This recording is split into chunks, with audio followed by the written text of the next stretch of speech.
Welcome into Dallas Mavericks today. I'm your host, Harrison Graham, and we got to get into the latest rumors surrounding the Dallas Mavericks. Let's focus on free agency off the start here. How about the idea of signing Kyle Lowry? The Mavericks are expected to be among the teams to show interest in the veteran point guard this offseason. Now, he is going to be a free agent this summer, and I don't think he'll go back to Toronto. I think a lot of teams have interest and will be willing to pay big money. Now, Adrian Wojnarowski reports that he could command $25 to $30 million per year on a new deal. Now, I will say, I like Lowry quite a bit, but that's a lot of money for a 35-year-old point guard. He's still playing well. He's still a good defensive player.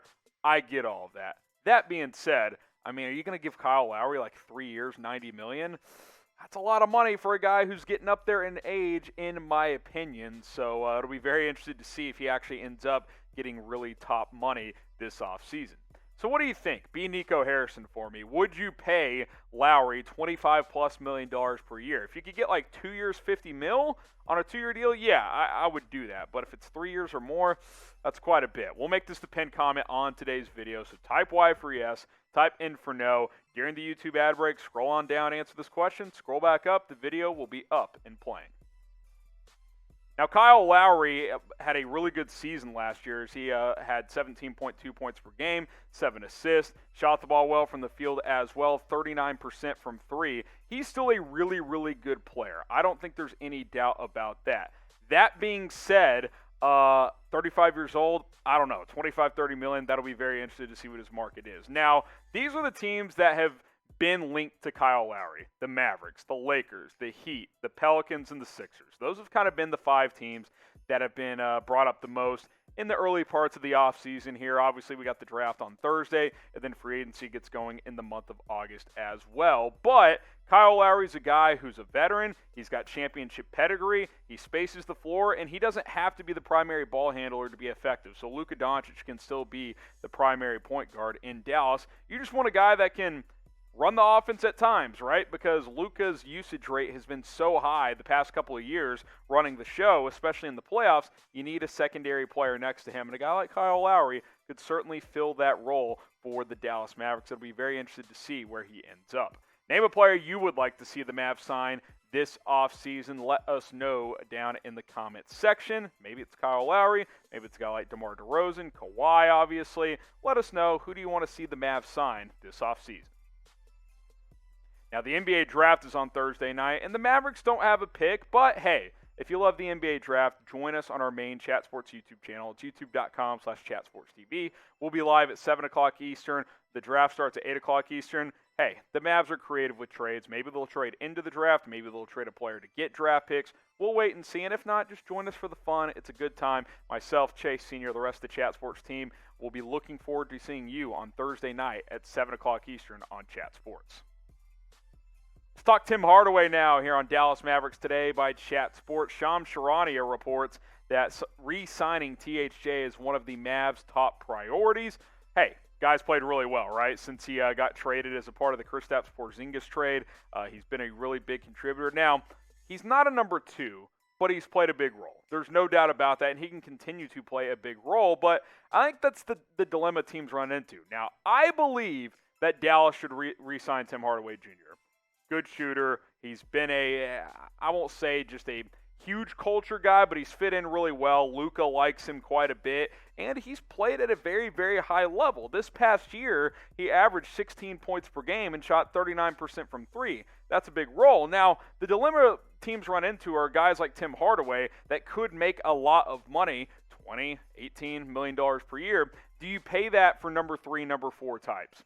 I don't know. That's very, very hard. Here's what I do know. You don't want to do what you did 10 years ago and let your core guys go to try and swing for bigger fish, and then you get nobody at all. Tim Hardaway Jr., you know what you have. He's a good number 3. He just can't be a number 2.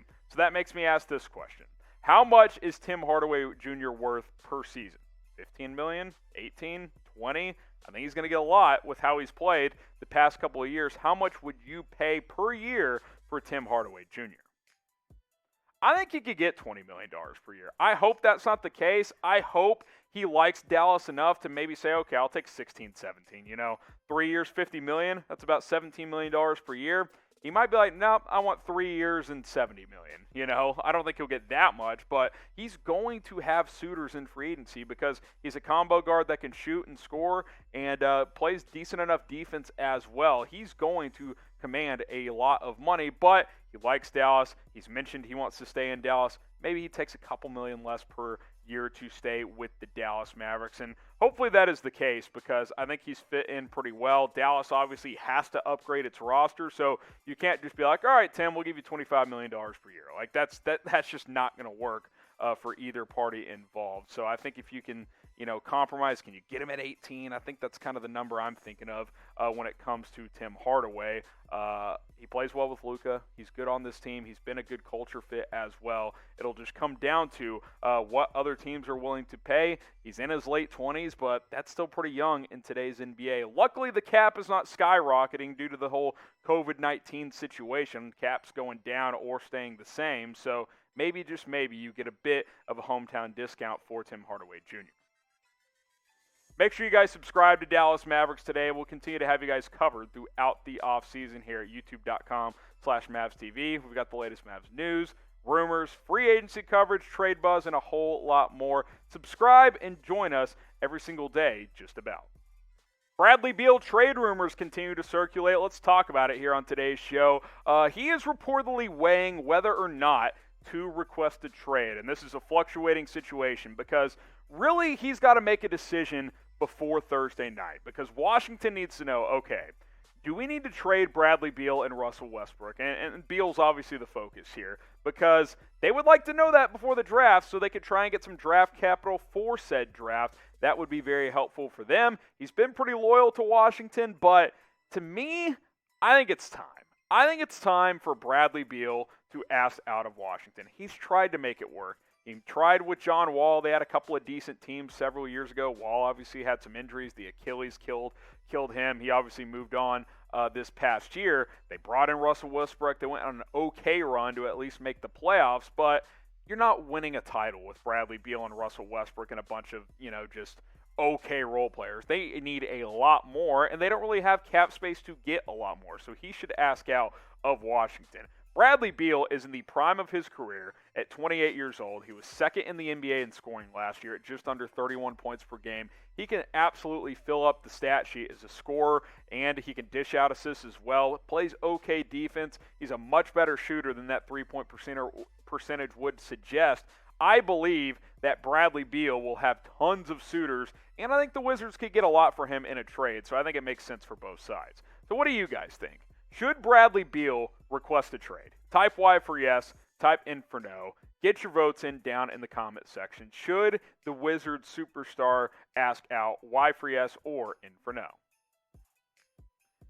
Now, let's get to the potential Beal suitors. This is Kyle Lowry. This is what we call a tease in this business. We'll talk Kyle Lowry in a minute. Potential Bradley Beal fits: Boston Celtics, Dallas Mavericks, Golden State Warriors, the Miami Heat, the Sixers, and those are just the ones that have been mentioned. I guarantee you if he publicly requests a trade, you can double if not triple that list. I think a lot of the league will be intrigued in bringing Bradley Beal on board, and they should be because this is a premier scorer who offers a lot on the offensive side of the basketball, and that is how you win today. You got to be able to score points. Sure, you got to play defense as well, but if you got guys who can give you 30 points on any given night like Bradley Beal can, that goes a very long way, and some of those teams, like Dallas in particular, could use a secondary scorer next to Luka Doncic. Where will Bradley Beal play next season? Get your votes in down in the comment section. Where will he be playing? Will it be the Wizards? Will it be Dallas, Golden State, one of these other teams?